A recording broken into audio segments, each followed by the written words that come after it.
Salut à tous, bienvenue dans Swing, le podcast du journal du golf sur l'équipe.fr.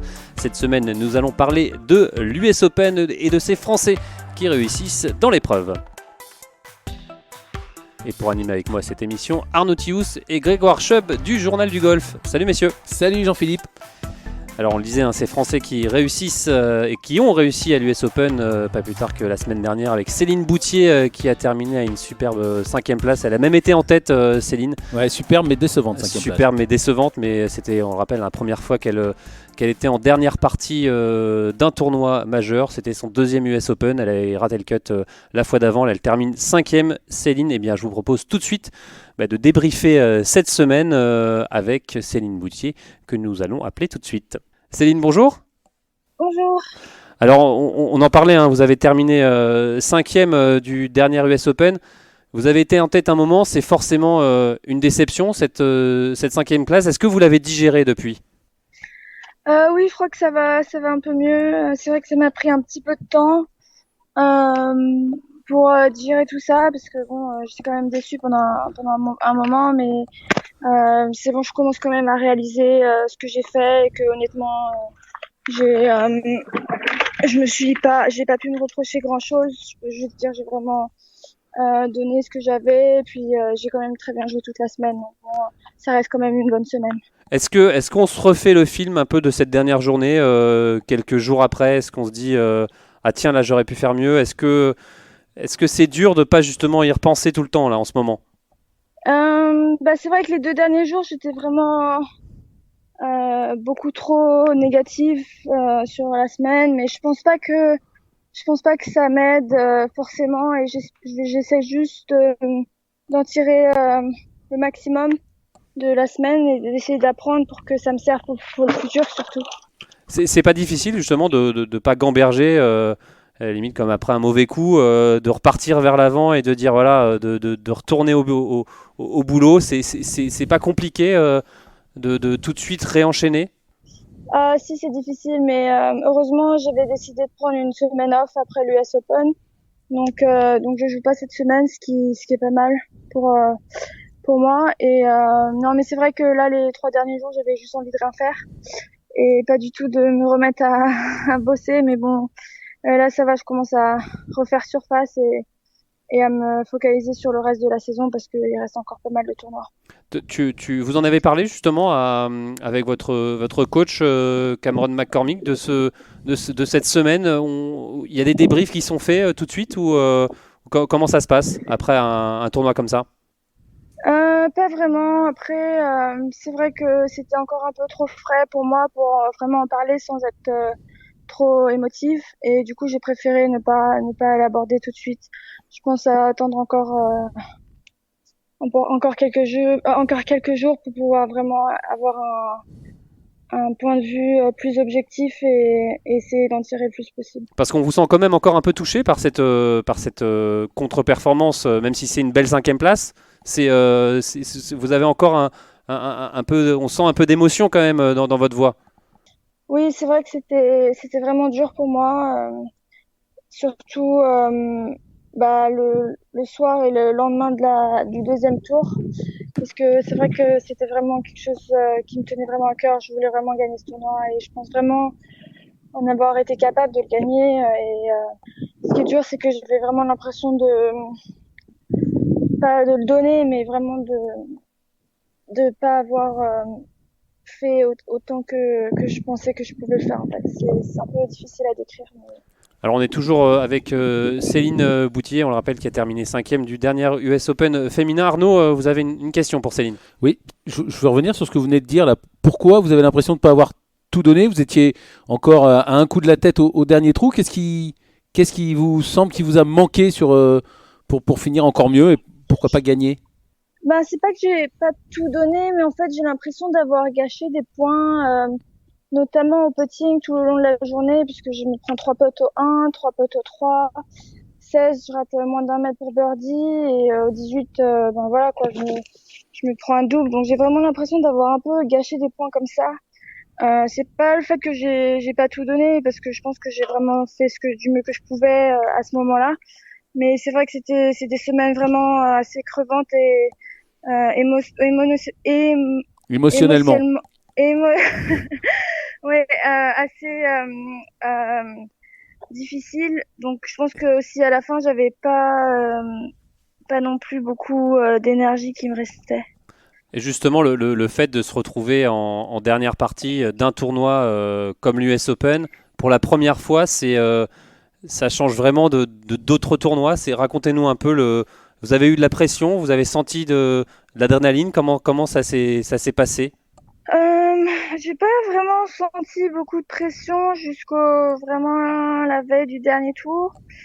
Parce que jusqu'au dernier tour, on sait vraiment que ça va être c'est une longue semaine et qu'il peut encore tout se passer. Donc moi, j'étais vraiment focalisée sur le présent, sur chaque coup, essayer de faire le mieux que je puisse. Après, c'est vrai que le dernier tour, ça m'a un peu plus touchée parce que bon, je savais que c'était le dernier tour, que j'étais en dernière partie et bien entendu, l'US Open, c'est quand même c'est le plus gros tournoi de la saison pour nous, donc c'est quand même quelque chose qui compte et du coup c'est vrai que j'ai ressenti un peu plus de pression le dernier tour. C'est compliqué d'occulter justement toute cette pression et tout ce qu'il y a autour au final de se mettre dans une situation de dire bon voilà c'est finalement un tournoi comme un autre. C'est compliqué ça quand on est à ce niveau-là et quand on espère gagner des tournois comme ça.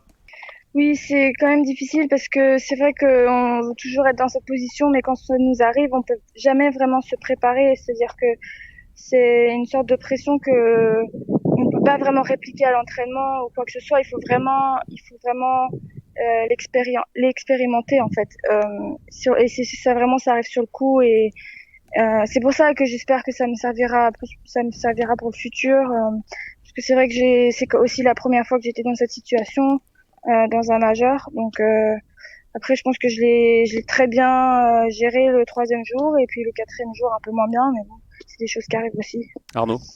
Oui, vous nous avez dit tout à l'heure que vous n'aviez pas eu Cameron McCormick, votre coach. La semaine prochaine, il y a un autre tournoi majeur qui arrive, le KPMG PGA Championship. Est-ce que vous allez lui parler avant? Est-ce que vous allez le voir avant? Comment vous préparez ce prochain tournoi? Euh, oui, non, mais en fait, je l'ai vu déjà hier et je le revois encore demain. Mais c'est juste que je disais que je l'avais vu, mais on n'avait pas, j'avais décidé de pas vraiment encore rentrer Le débrief.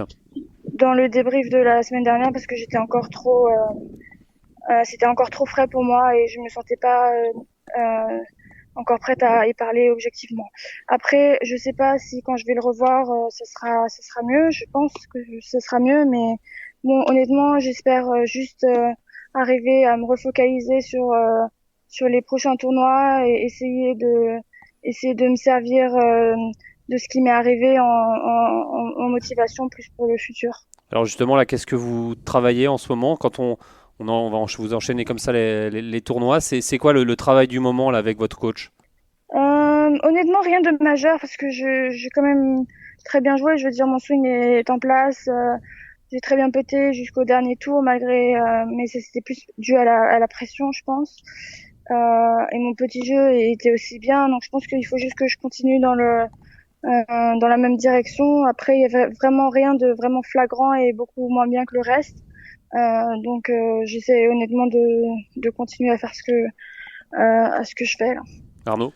Oui, vous êtes chroniqueuse pardon, dans le journal du golf. Vous nous avez parlé d'Isabelle Inchospé, votre préparatrice mentale qui était présente avec vous la semaine dernière. Est-ce qu'elle sera là la semaine prochaine pour le prochain tournoi majeur ou est-ce qu'elle est repartie en France, Céline?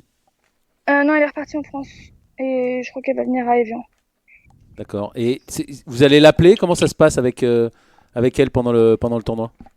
Pendant le prochain tournoi. Est-ce que vous allez l'appeler? Vous avez besoin d'elle? Vous avez senti un plus quand elle était là à l'US Open? Est-ce que vous êtes rendu compte de son importance ou pas? Et est-ce que du coup vous allez l'appeler la semaine prochaine? C'est beaucoup de questions ça Arnaud là.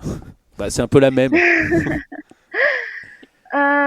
Oui, non, après, d'habitude, c'est plus par téléphone que je travaille avec elle. Ça fait depuis septembre dernier donc qu'on a commencé. Donc, c'était vraiment plus par téléphone. Et là, c'était la première semaine où elle est vraiment venue en tournoi. Elle m'a vu comment je jouais, tout ça. J'ai trouvé ça intéressant, le feedback qu'elle m'a donné. Après, je pense que elle m'a dit que honnêtement, il n'y a pas grand-chose à, à changer, donc je vais continuer pareil à faire la même chose. Et si j'ai besoin, je sais qu'elle sera là et pour m'aider. Mais c'est vrai que non, je pense on a fait quand même du bon travail depuis qu'on a commencé à Alors, travailler ensemble. est-ce que vous êtes prouvé, ou sinon vous le saviez déjà, que vous pouviez rivaliser justement avec les meilleurs à ce niveau-là? Vous êtes prouvé ça ou pas pendant ce tournoi, malgré tout, malgré cette 5e place et le petit plus qui manque encore? Oui, non, complètement. Je pense que j'en avais un peu conscience avant. Mais c'est vrai que j'avais jamais vraiment. Bah, malgré, j'ai quand même gagné un tournoi sur le LPGA cette année, mais j'avais encore besoin de pas d'épreuves, mais de me prouver que je pouvais encore le faire. C'est vrai que cette semaine, je pense que j'ai passé un cap parce que j'ai vraiment réussi à faire mon jeu et à pas vraiment essayer de me comparer aux autres, ce que je fais souvent et d'habitude et qui me, Qui peut être je pénalisant? dirais, oui, voilà, qui me pénalise un petit peu. Donc, non, je pense que j'ai le niveau, ouais, pour rivaliser avec elle et je pense que je l'ai trouvé la semaine dernière. Grégoire, vous avez Ouais, une question? ouais, Céline, moi j'avais une question sur la quantité de pression que tu as eu en fait au dernier tour du majeur. Tu as déjà été en position de gagner sur le LPGA Tour, tu l'as déjà fait, donc moi je voulais savoir la différence entre le fait de partager une dernière partie et de pouvoir gagner un tournoi du circuit régulier qui est quand même le plus gros circuit sur lequel tu peux évoluer et celui et la pression que Les t'as tâches du eu, dessus au final, le la majeur tâche du quoi. dessus, ouais. Est-ce qu'il y a une réelle différence en fait? C'est vrai que c'est un peu différent. Après, je pense que ça dépend aussi de l'importance qu'on accorde. C'est-à-dire, c'est très subjectif. Je dirais, après, pour moi, j'avais plus de pression que pendant le tournoi que j'ai gagné en février parce que, bien entendu, c'est un majeur et c'est vrai qu'aussi que en tournoi majeur dans le passé, j'ai pas vraiment eu beaucoup de réussite. Et du coup, j'avais encore cette envie de me prouver, mais aussi de prouver aux autres que je pouvais le faire. Après, c'est vrai que vu que c'est un majeur, il y a beaucoup plus d'attention, pas seulement de la part des médias, mais de tout le monde, et du coup, ça ajoute encore un peu plus de pression involontairement, mais ça a quand même un effet. Du coup, oui, c'est vrai que c'était quand même un peu plus que d'habitude, Alors ou que ce que j'ai connu. vous nous l'avez dit Céline, maintenant vous voyez plus loin que justement que cette US Open. Est-ce que vous avez un œil quand même sur le classement européen de Solheim Cup? C'est dans un coin de votre tête? Oui, c'est clairement un objectif que j'ai de faire partie de l'équipe. Mais après, je sais aussi qu'il faut pas que je me focalise trop dessus et que si je continue à, à bien jouer et à faire ce que je veux faire sur le parcours, sur chaque tournoi, et ben, je pense que j'espère que je ferai partie de l'équipe. Ça marche, Mais bon, c'est merci. quelque chose qui est pas vraiment dans mon contrôle non plus. Merci beaucoup Céline. En tout cas, on vous retrouvera en France hein, pour Et dans les colonnes du journal du et dans le golf. colonne du journal du golf, mais on vous retrouvera en France pour les Vian Championship fin juillet et aussi pour le Lacoste Ladies Open de France En septembre. en septembre. Merci beaucoup Céline, à Ça bientôt. marche, merci. Et bonne Au chance pour revoir. le PGA Championship. Merci beaucoup.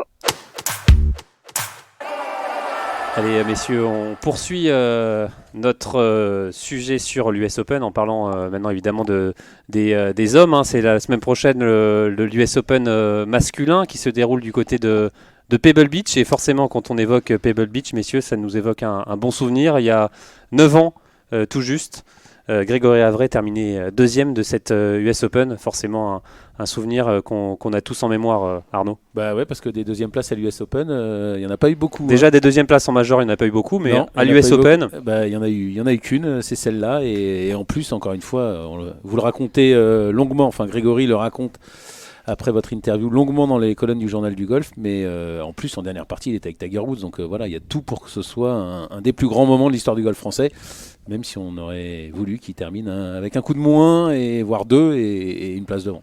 Grégoire, vous souvenez de cette US Open? Forcément, vous l'avez forcément regardé Ouais, suivi à la télé, bien sûr. Je pense que chaque golfeur français l'a regardé, était devant sa jusqu'au télé. bout de la nuit. Jusqu'au bout, on pouvait pas éteindre la télé à ce moment-là. Ça reste une des plus grosses performances d'un golfeur français en général, surtout en majeur.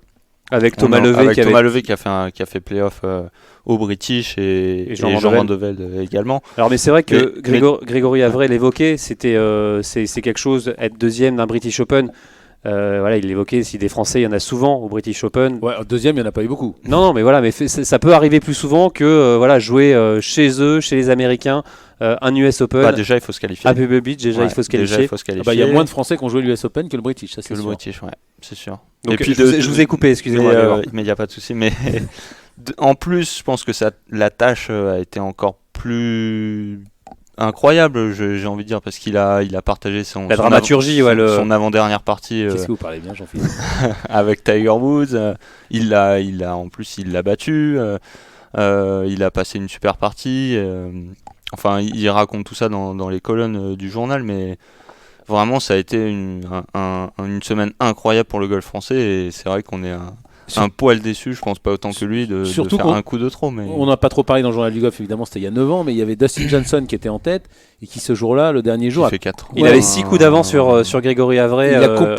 il a complètement explosé, donc il y avait quand même moyen d'exploser ce jour-là. Et on aurait peut-être plutôt attendu le 80 ou plus de Grégory Avray, surtout face à Tiger Woods, et que lui a joué la gagne jusqu'au bout. Donc il a déroulé. Voilà, c'était quand même pas rien ce jour-là. Jouer Pebble Beach dans les dernières parties, c'était pas rien, c'était pas facile. Alors justement, à cette occasion, hein, on vous l'a dit, hein, on vous propose dans le journal du golf, dans le dernier journal du golf, une grosse interview de Grégory Avray qui revient largement sur cette US Open, mais on vous propose la semaine prochaine un documentaire audio en plusieurs épisodes sur cette US Open, et on vous propose aussi un documentaire vidéo, et oui Arnaud, vidéo sur cette US Open. Et justement, je vous propose d'écouter un petit extrait de ce qui vous attend justement la semaine prochaine avec Grégory Avray qui va nous parler et Jean-Philippe Rodenburger de l'arrivée de Tiger Woods sur ce départ du trou numéro 1 le dernier jour à Pebble Beach. Il monte ce petit pont. Et là, les gens hurlent parce qu'il est un peu en hauteur, tout le monde le voit et ça hurle. Il arrive au départ. Et c'est très impressionnant. Très impressionnant parce que voilà, tu as l'impression que c'est Michael Jordan ou Michael Jackson, quoi. Enfin, c'est Zizou, quoi. Ou je sais pas. Ça touche la divinité. Alors je rajoute un peu, mais c'est un peu ça. Je pense que c'est le moment où tu peux basculer, en fait. Où tu peux basculer dans le tiens, je suis au cinéma, je vais regarder jouer Tiger Woods. Oui, on le voit, hein, Grégory Avray, quand on lui parle de cette US Open 2010. Non, mais il dit que c'est Zizou, mais c'est pire que Zizou. Tiger Woods aux États-Unis, c'est Zizou au carré et puissance 10. Calmez-vous, Arnaud, calmez-vous. Il parle très bien, Greg. Il le dit juste après, ça touche la divinité.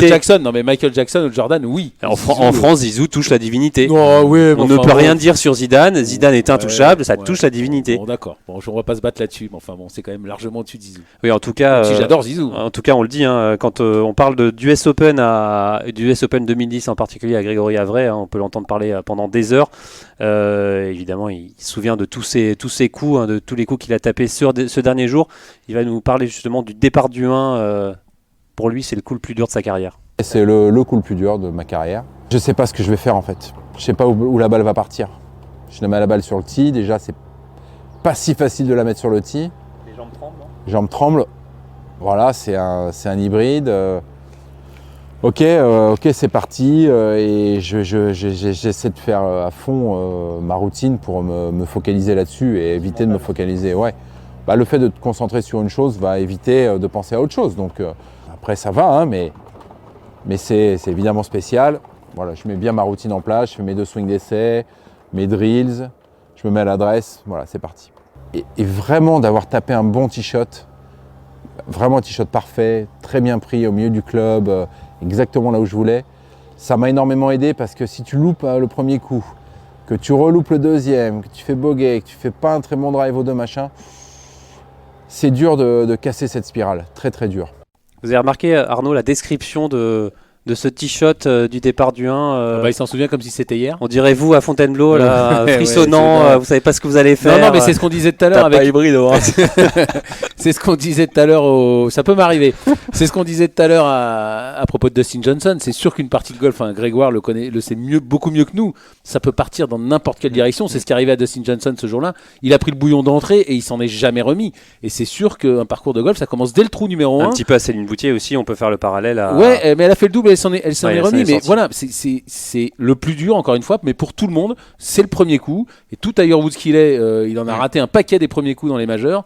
Voilà, c'est dur. Il a réussi celui-là, il a réussi tous les autres derrière. Enfin, c'est toujours pareil. À chaque fois qu'on l'entend parler, on a des frissons. Quoi. Grégoire, vous en tant que golfeur pro, est-ce que vous avez ex-pro, est-ce que vous avez déjà ressenti cette pression à une autre échelle évidemment, mais sur un tournoi avec des joueurs qui étaient plus talentueux que vous et qui avaient une renommée plus grande? Oui, à mon échelle. De toute façon, je peux pas comparer ce que j'ai vécu à ce que Greg a fait.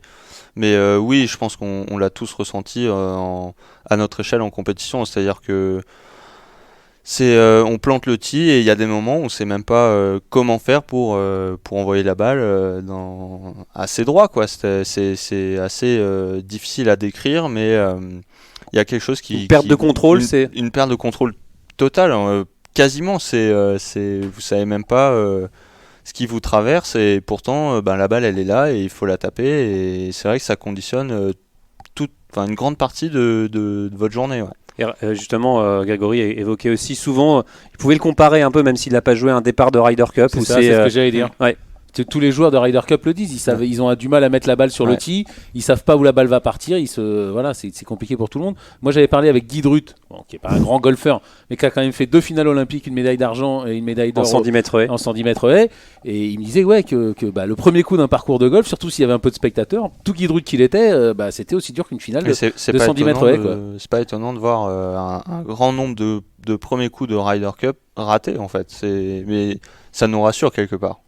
Ouais, en plus, la différence, c'est qu'en Ryder Cup, c'est du match play. Donc, ça conditionne pas le reste du parcours. Alors que là, c'est du medal play. Donc, derrière, vous allez devoir jouer votre balle et puis payer ce premier coup. Donc, si tu dois faire double ou triple, tu le traînes toute la partie. Ce qui n'a pas été le cas de Grégory, qui a tapé un coup d'hybride incroyable, qui a d'ailleurs fait birdie sur ce trou numéro 1, alors que Tiger Woods... Bien sûr. Alors que Tiger Woods a fait bogey sur ce trou numéro 1. Je m'en souviens pas non plus. Donc, Grégory était vraiment lancé dans cette US Open.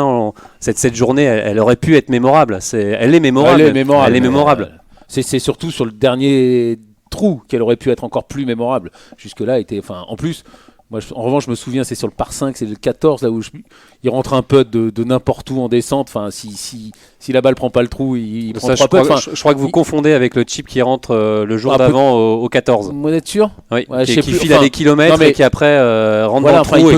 Il peut tout se passer sur un parcours de golf. Ça a tenu à rien, ça a tenu à un coup. Et rappelons, c'est déjà fabuleux. Et surtout, rappelons qu'il s'est qualifié à l'US Open à Walton Heath. En rentrant un putt de plus de 15 mètres pour aller en play-off et après en rentrant un putt de 5 mètres je crois de l'extérieur du green pour avoir sa place. Donc au final... Non mais voilà, parce que Jean-Damien Yvet aussi qui raconte, ou je crois que Greg ou Luquin aussi raconte que sur le dernier trou la balle de Greg est parfaite vers le drapeau, qui a un mauvais kick et qu'elle finit dans le bunker, est mal placée dans le bunker. Il aurait pu faire birdie, il aurait pu gagner d'un point. Elle aurait finir plein green. Mais il aurait pu jamais se qualifier. Donc, voilà, il aurait pu jamais se qualifier. That's golf. Alors justement, on va l'écouter, Greg, un autre extrait de ce documentaire qui arrive très prochainement sur le site de l'équipe.fr/golf. Il va nous parler justement de ses regrets qu'il a forcément après cette deuxième place, son sentiment au recording, Greg. Je suis dégoûté, ouais. Je suis dégoûté et c'est le sentiment premier qui restera parce que j'avais juste envie de gagner, quoi. J'avais juste envie de gagner, je croyais en mes chances et je l'ai vraiment touché du doigt. Après, je suis le premier à penser, à dire et à savoir qu'avec des scies, on met pas rien en bouteille et bien d'autres choses si on voulait. Mais force est de constater que je suis vraiment pas passé loin et j'aurais été tellement fier d'écrire une ligne de golf incroyable et notamment une ligne de golf du sport français indélébile et c'est vrai que là-dessus j'ai des regrets. Mais bon, je suis évidemment conscient du chemin qui a été fait, de là où j'étais avant de commencer le tournoi, de là où je viens. Et cette semaine restera à 99% un souvenir extraordinaire. Alors on le dit justement, hein, on sent qu'il a des regrets. Forcément, Grégory est vrai, mais est-ce que la victoire est belle, forcément ou non, la preuve, il a dit, c'est que le putt qui rentre en qualif a changé sa vie aussi. Il a quand même vécu la plus belle semaine de sa carrière, donc c'est pas seule la victoire est belle. Moi, j'ai toujours été contre ça, donc, quel que soit le sport, et encore plus en golf. Vous avez quand même battu 152 joueurs, je crois, ils sont 154 ou 156 au départ, donc 154 joueurs. Vous avez battu Tiger Woods en dernière partie. Vous auriez pu vous effondrer comme et Greg aussi, il en a parlé. Il avait fait à Munich une année. Voilà, il a fait deuxième. Oui, évidemment, il aurait pu finir un coup de vent, mais McDowell aurait pu aussi plus mal jouer. Il aurait gagné. Seule la victoire est belle. Moi, j'ai jamais aimé ça en sport. C'est pas vrai. Alors on va parler du présent cette année, donc retour à Pebble Beach, un parcours qui est un peu différent des autres parcours de la rotation, Arnaud, hein, et Grégoire, c'est un parcours qui est un peu peut-être taillé plus pour les Européens, même Grégory le disait, hein, on se sent à l'aise sur ce parcours, c'est comme si on était un peu en Écosse, en Irlande, c'est un parcours qui est un peu plus court que les autres aussi, je pense forcément à nos deux Français qui se sont qualifiés à Walton Heath, Clément Sordet et Mathieu Pavon. On peut dire qu'ils ont leur chance cette semaine. Surtout, on l'a vu avec Grégory. Surtout Clément Sordet qui connaît super bien le parcours qu'il a dit à Guillaume Dufy là sur le site dans son interview. Il a joué une douzaine de fois. Ouais, il a joué plein de fois là-bas et c'est ce genre de parcours. Après, il devait pas être préparé pareil aussi. Ouais, mais bon, quand vous l'avez dans l'œil, vous l'avez quand même dans l'œil. Après, c'est sûr qu'il sera beaucoup plus dur que ce qu'il avait l'habitude de jouer. Et là, il faut légèrement élever son niveau. C'est ça dont il faut se souvenir aussi pour Greg. Hein. C'est que, ok, il était au-delà de la 400e place mondiale à ce moment-là, mais il avait quand même battu Mickelson. 386. Voilà, 91, merci. 91, ouais. Voilà, pas loin de la 400e. Pas au-delà de la 400e. Ouais, bon, d'accord, ok, Jean-Philippe, pardon pour cette erreur d'au moins 9 places. Mais il était dans les tréfonds du classement, mais il avait déjà prouvé ses capacités à battre les meilleurs joueurs du monde. On savait qu'il en était capable. Pour l'instant, Clément et Mathieu l'ont pas complètement prouvé. Donc, il va falloir vraiment qu'ils fassent un exploit, les deux, pour faire une bonne performance. Je pense qu'ils ont une chance de bien figurer. Après, gagner, c'est une autre histoire, mais c'est quand même deux très bons frappeurs de balles, des meilleures frappes du circuit européen, et franchement, faut pas avoir peur de le dire. Et puis voilà, Clément qui connaît très bien le parcours, c'est sûr qu'il ne sera pas préparé. C'est un avantage de connaître ce parcours. Oui, c'est un avantage en termes de rien que de visuel, en termes de green, il sait déjà un peu ce qui va se passer, même si peut-être que quand il l'a joué, les greens étaient peut-être pas aussi fermes ou aussi rapides. Les recos sont plus faciles du coup quand on connaît déjà le parcours ou c'est pas, ça change pas? Ça change un petit peu, mais je pense ça va surtout lui rappeler certains souvenirs, et le parcours va lui revenir plus vite en tête que Mathieu qui va le jouer moins de fois. Mais non, une fois qu'on fait notre travail, notre reco correctement, on a nos repères assez vite. Alors on va parler peut-être aussi un peu, pour terminer, forcément de Tiger Woods, hein, de Tiger Woods, qui fera son retour dans un tournoi majeur après son cut loupé à l'USPGA. Tiger Woods, hein, et il avait terminé 4e en 2010, il avait gagné en 2000 avec 15 coups d'avance sur le deuxième, il me semble que c'était Ernie Els d'ailleurs. Tiger Woods, taillé pour lui aussi, ou peut-être un peu plus, il aura peut-être un peu plus récupéré. Il avait fait l'impasse. De toute façon, il va faire, si vous voulez mon avis, il va faire entre le Masters et l'USPGA. Hein, c'est mon pronostic de la. Donc top 10 de la semaine. Non, mais je plaisante. Il a fait 4 ratés et premier, donc forcément il va faire entre les deux. Mais il a mieux joué le week-end dernier, notamment il a bien fini le dimanche, donc. On espère beaucoup de lui. C'est vrai, après un USPGA dont on attendait mieux. Un peu terne. Un peu raté en même temps. Là, il sera mieux préparé, donc on espère à nouveau une super performance. Mais je voulais parler quand même de Koepka, parce que c'est quand même lui qui arrive avec l'immense étiquette de favori, double tenant du titre de l'USPGA. Alors, et en plus, ce qui est rassurant, hein. ce qui est rassurant, Arnaud, c'est que on a eu l'impression qu'il était un peu plus humain après son entre guillemets. Rassurant pour vous? Non, c'est vrai, c'était rassurant de le voir finalement un peu vaciller le dernier jour de l'USPGA. Ouais, puis vaciller et avec des émotions. Voilà, il avait je sais plus combien de coups d'avance sur le deuxième.